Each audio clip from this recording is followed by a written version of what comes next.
Okay, so now we have some extra questions in here of increasing and decreasing function. So the first one goes like this. On which of the following intervals is the function fx equal to x to the 100 plus sin x minus 1 is increasing? तो मतलब हमें interval निकालना है, जैसे कि पहले भी कुछ क्वेश्चंस किया था वहाँ पर भी इंटरवल निकालना होता था, तो यहाँ पर भी इंटरवल निकालना है जहाँ पर ये फंक्शन इंक्रीज़ कर रहा है. तो इंक्रीज़ कर रहा है मतलब चेंज कर रहा है, और चेंज किसी भी चीज़ का चेंज मेजर करने के लिए हम लोग क्या करते हैं, डिफ्रेंशिएशन करते हैं. तो अगर मुझे एफ एक्स का इंटरवल निकालना है फॉर इंक्रीजिंग, तो हमें पहले निकालना पड़ेगा एफ डैश एक्स. तो वही फर्स्ट सेंटेंस लिखेंगे, for the function to be increasing f dash x is equal to हो जाएगा 100 x to the power 99. And hope सबको पता है एक्स स्क्वायर का जैसे 2x होता है, एक्स टू द 100 में क्या होगा, 100 आगे जाएगा, x to the power 99 plus sine x का हो गया कॉस एक्स, देन -1 का 0 हो गया. तो मेरा एफ डैश एक्स का जो वैल्यू आया 100 x to the 99 plus cos x. ठीक है, अब यहाँ पर 4 इंटरवल्स दिया हुआ है, तो इन 4 इंटरवल्स में से कौन से इंटरवल पे ये मेरा जो फंक्शन है ये इंक्रीज़ कर रहा है, ये फंक्शन कौन से इंटरवल पे इंक्रीज़ कर रहा है ये पूछे. तो पहला इंटरवल क्या है, 0 से लेकर π/2. तो पहला इंटरवल हम लोग चेक करते हैं इस इंटरवल पे क्या हो रहा है, इन 0, π/2. तो फर्स्ट थिंग, इंक्रीज़ करने के लिए हमारा f dash x must be greater than equal to 0. तो अगर मुझे इंक्रीज़ चाहिए तो एफ डैश एक्स का जो वैल्यू है वो 0 से बड़ा होना चाहिए. ठीक है, तो यहाँ पर जो लिमिट, यहाँ पर जो इंटरवल दिख रहा है वो 0 से लेकर π/2. तो π/2 जो है, पाई का वैल्यू 3.14 है, राइट. तो मैं लगभग ऐसा है, तो मैं उसको 3 ले लेता हूँ for convenience, for our convenience मैं उसको 3 ले लेता हूँ. तो π/2 हो गया 3/2. मतलब मेरा 0 और 1.5 के बीच में एक इंटरवल है, उस इंटरवल के बीच का जो वैल्यूज़ है वो तो हमेशा ही पॉजिटिव होगा, it will never be negative. तो उसका मतलब मुझे एफ डैश एक्स का वैल्यू, मतलब इसका वैल्यू चेक करना है. I need to find the value of this thing. तो फर्स्ट थिंग, 0 से लेकर 1.5 कोई भी value, if you put any value within this here 100 x to 99, if you put any value within this interval 100 x to 99 will always be positive. ठीक है, तो हम लोग यहाँ पर ये लिख सकते हैं, if x is an element of, कहाँ है, 0, π/2, देन हम लोग ये बोल सकते हैं x टू द पावर, अच्छा ये बोलते हैं x greater than 0, and that implies x to the power 99 greater than 0. ठीक है, x अगर 0 और π/2 के बीच में लाई कर रहा है, उसका मतलब हम लोग बोल सकते हैं x का जो वैल्यू है वो 0 से बड़ा है. और अगर x 0 से बड़ा है तो x to the 99 भी 0 से बड़ा होगा, पॉजिटिव तो रहेगा ही रहेगा. देन अगर x to the 99 0 से बड़ा है, that implies 100 x to the power 99 ये ग्रेटर देन 0 है. तो उसके बाद मुझे पता ये चला कि ये वाला पार्ट ये पॉजिटिव रहेगा. अगेन 0 से लेकर π/2, नाउ फॉरगेट दिस वैल्यू, अब ये वैल्यू भूल जाओ. π/2 क्या है, 90 डिग्री है. तो 0 से लेकर π/2 क्या है, इट्स अ फर्स्ट क्वाड्रेंट. अब फर्स्ट क्वाड्रेंट में cos x तो हमेशा पॉजिटिव रहता है, मतलब ये भी पॉजिटिव ये भी पॉजिटिव, तो ऑब्वियस सी बात है एफ डैश एक्स पॉजिटिव होगा. तो हम लोग ये लिखेंगे in first quadrant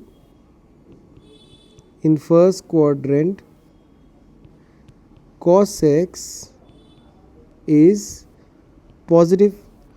So f dash x is increasing in 0, π/2. मेरा काम ख़त्म. तो मेरा जो f dash x है वो इंक्रीज़ कर रहा है कहाँ पर, 0, π/2 पे. हो गया. अब मेरा नेक्स्ट इंटरवल जो है वो है π/2, π. तो π/2, π क्या है ना, व्हाट इज़ दैट इंटरवल. तो π/2, π इसको मैं अगर सोचता हूँ, जैसे पाई को मैंने 3 लिया था, 1.5 और पाई है तुम्हारा 3. ठीक है, तो मेरा इंटरवल कुछ ऐसा है 1.5, 3. तो ये जो वैल्यू है तो मैं यहाँ पर पुट कर सकता हूँ. ठीक है, मतलब मुझे x का वैल्यू 1.5 और 3 के बीच में लेना है, and I will be taking those values of x and I will put here. तो ऑब्वियस सी बात है ये तो हमेशा पॉजिटिव रहेगा. पॉजिटिव क्या रहेगा, ये तो बहुत it will be very, just ये सोच लेते हैं कि ये जो x यहाँ पर 1.5 से लेकर 3 तक कोई भी वैल्यू डालोगे, ये जो टर्म है x टू द x जो है वो तो हमेशा ग्रेटर देन 1 है। For any value of x 1.5 to 3, तो x का जो वैल्यू है वो 1 से बड़ा है, ये तो मैं एज्यूम कर सकता हूँ। तो यहाँ पर मैं लिख सकता हूँ if x is an element of π/2, π, then x is greater than 1। यहाँ पर ग्रेटर देन 0 नहीं लिखूंगा, ग्रेटर देन 1 लिखूंगा।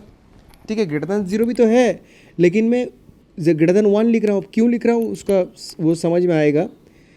अब ग्रेटर देन 1 अगर है इम्प्लाइज, अब क्या हो जाएगा, x टू द पावर 99 ये भी ग्रेटर देन 1 है। ठीक है, तो now next thing what I am gonna do is, अब हमें क्या करना, अब ये क्या इम्प्लाई करेगा, ये इम्प्लाई करेगा 100 x to the power 99 is greater than 100। ठीक है, तो ऑब्वियस सी बात है। अच्छा मैंने कहाँ गड़बड़ किया, ये 100 x टू द पावर 99 होगा, 100 x to the power 99 is greater than 100 ये होगा। ठीक है, अब जैसे ये आया तो मेरा उसका मतलब ये पता चल गया, ये जो फर्स्ट टर्म है इसका minimum value, the first term, the minimum value of the first term is 100 तो ज़्यादा ही होगा, तो मिनिमम वैल्यू सोच लो ये 100 है। ठीक है, नाउ मैं सेकेंड का वैल्यू निकालने जाता हूँ। सेकेंड क्या होगा, cos x। अब ये जो π/2 से लेकर पाई है ये क्या है, π/2 से लेकर पाई ये सेकेंड क्वाड्रेंट है, एंड सेकेंड क्वाड्रेंट में cos x नेगेटिव होता है। तो in the second quadrant cos x is negative. ठीक है, cos x जो है नेगेटिव है, तो मैं अभी ये बोल सकता हूँ cos x का जो मिनिमम वैल्यू है वो -1, minimum value of cos x is equal to -1। हमें एक्चुअली किसका वैल्यू निकालना है, f' का वैल्यू निकालना है। ठीक है, तो अब मैं यहाँ पर एक काम करता हूँ, और f' का वैल्यू पॉजिटिव है या नेगेटिव है ये निकालना है। तो अब हम लोग ये काम करते हैं, f', now f' is greater then, हमारा पास क्या था, अच्छा ठीक है फिर से एक्सप्रेशन लिखते हैं, 100 x to the power 99 then we have plus cos x। तो इसी चीज़ को मैं लिख सकता हूँ f' is greater than, equal to को मैं ग्रेटर देन साइन में बदल दिया, इसके जगह पे मैं लिख दूंगा 100 प्लस cos x के जगह पे cos x का मिनिमम वैल्यू -1, उसका मतलब f' का जो वैल्यू है वो ग्रेटर देन 99 होगा। मीन्स कि तुम π/2 और पाई के बीच में तुम कोई भी वैल्यू डालो, तुम्हारा ये जो एक्सप्रेशन है ये हमेशा ही तुम्हारा पॉजिटिव ही होगा, ये नेगेटिव हो ही नहीं सकता, क्योंकि cos x इसके बराबर, if you compare cos x and 100 x to 99, cos x बहुत छोटा है, cos x इज लाइक -1, लेकिन ये जो 100 x to 99 ये बहुत बड़ा हो सकता है if you take values between π/2 and pi. तो इसीलिए ये जो वैल्यू है ये कभी भी नेगेटिव हो ही नहीं सकता, it will always be positive. जैसे कि यहाँ पर मैं देख रहा हूँ f' का वैल्यू हमेशा ग्रेटर देन 99 होगा। सो अगेन मैं यहाँ पर बोल रहा हूँ कि the function f(x) is increasing. अच्छा यहाँ पर सो f' इंक्रीजिंग नहीं होगा, सो f(x) इज इंक्रीजिंग इन 0,π/2। तो इस इंटरवल पे भी फंक्शन मेरा इंक्रीज ही करेगा, यहाँ पर भी इंक्रीजिंग ही होगा। ठीक है, अच्छा 0 से लेकर 1 में क्या होगा, तो अगेन मैं ये रफली कर दे रहा हूँ, रफली बता दे रहा हूँ। तो 0 से लेकर 1 के बीच में कोई भी नंबर लो, if you take any number between 0 and 1, okay, कोई भी नंबर लो तो और यहाँ पर पुट करो तो क्या हो जाएगा ये, इफ़ यू पुट, तो ये तो हमें ये भी तो अगेन हमेशा पॉजिटिव रहेगा। 100 x टू द पावर 99, 0 और 1 के बीच में कोई भी नंबर डालो, ये 100 x to 99 तो हमेशा पॉजिटिव ही रहेगा। ठीक है, ओके, तो अब अगर ये पॉजिटिव रहेगा तो अभी मुझे बस cos x चेक करना है। तो cos x का वैल्यू क्या है 0 से लेकर 1 पे, तो 0 से लेकर 1 अगर मैं cos 0 पुट करता हूँ, cos 0 देन cos 0.5, तो ये सब वैल्यूज़ cos 1, ये तो ऑब्वियस सी बात है, ये सब भी पॉजिटिव ही रहेगा. ओके, सो cos 0 से लेकर 1 तक, तो बेसिकली ये जो 1 है ये है तुम्हारा रेडियन फॉर्म. तो अगर मैं इसको कन्वर्ट करने जाऊँगा, cos 1 इंटू पाई बाई 180 होगा. नहीं सॉरी, मैं तो डिग्री में कन्वर्ट कर रहा हूँ ना, तो ये हो जाएगा 180 डिग्री बाई पाई. ठीक है, तो अगर मैं पाई का वैल्यू निकालने जाऊँगा, the value of pi approximately सोच लो 3 है. ठीक है, तो 3 अगर सोचा तो ये आ रहा है cos 60 डिग्री आ रहा है. तो cos 60 डिग्री, ये जो 60 डिग्री है ये तो फर्स्ट क्वाड्रेंट में ही लाई करता है. तो जस्ट बिकॉज 0,1, एक तो ये फर्स्ट क्वाड्रेंट सिग्निफाई कर रहा है, मतलब cos x हमेशा पॉजिटिव, और 0,1 पे 100 x टू 99 ये भी हमेशा पॉजिटिव रहेगा. ठीक है, तो ये खुद से लिख लेना. तो पहला केस तो जैसे ये वाला लिखा था वैसे ही लिखना है, लेकिन यहाँ पर ग्रेटर देन 0 लिखना है. सॉरी, यहाँ पर 0 से लेकर 1 ग्रेटर देन 0 लिखना, 100 x टू 99. फिर लिखना कि पहले उसके बाद हमें जो करना है कि 1 को कन्वर्ट करना है ये डिग्री फॉर्म में, फिर चेक करना है मुझे क्या मिला, 60 डिग्री मिला. तो तुम डायरेक्ट यहाँ पर लिख सकते हो in the first quadrant cos x is positive, so F x is increasing in 0,1. Okay, अच्छा ये जो -1,1 है ये खुद से ट्राई करना, जो भी जितना भी थोड़ा बहुत समझ में आया वो करके खुद से ट्राई करके मुझे भेजना, मैं देखना चाहता हूँ क्या समझ में आया. ओके, चलो नेक्स्ट क्वेश्चन करते हैं. तो जब भी ये नंबर फॉर्म में आएगा तो समझ लेना वो रेडियन में है, तो उसको तुम्हें डिग्री में कन्वर्ट करना है. तो हम लोगों ने यहाँ पर देखा डिग्री में कन्वर्ट करने के समय कि मेरा ये 60 डिग्री आ रहा है, तो उसका मतलब फर्स्ट क्वाड्रेंट को सिग्निफाई कर रहा है. Okay, the next question we have, the interval in which y is equal to x square e to the power minus x is increasing with respect to x.